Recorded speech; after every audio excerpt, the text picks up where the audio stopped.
Lecture, du thé pour les invités. Mes apprentissages en français, page 13. J'observe et je découvre. Observe le dessin. Que vois-tu?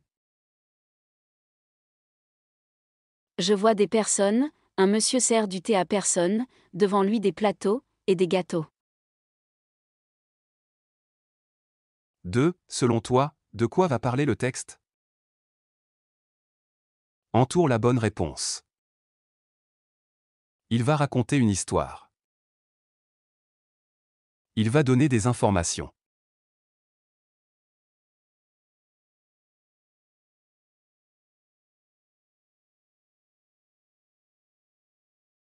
« 3. Recopie le titre du texte. Du thé pour les invités.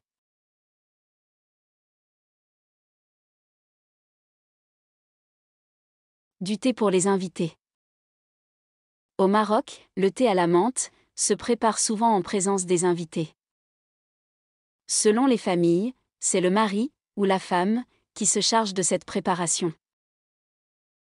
Pour la cérémonie du thé, on utilise un service spécial en métal ciselé. Comprenant une bouilloire, 2 plateaux ronds à 3 pieds. Sur le premier, on dispose des verres, gravés et une théière.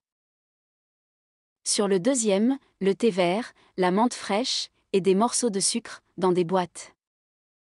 On peut également ajouter des fleurs d'oranger, et d'autres herbes.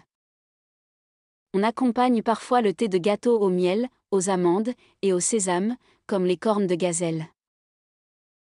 Cette cérémonie dure un long moment, pendant lequel on échange des informations, et on raconte des histoires. Généralement, on sert les invités 3 fois.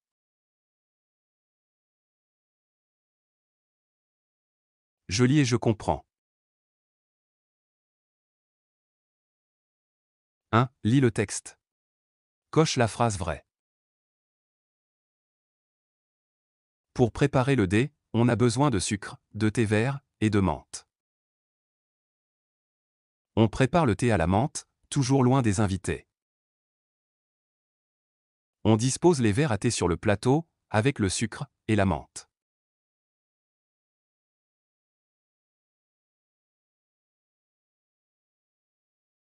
2. Qui se charge de préparer le thé aux invités? Le mari ou la femme se charge de la préparation du thé.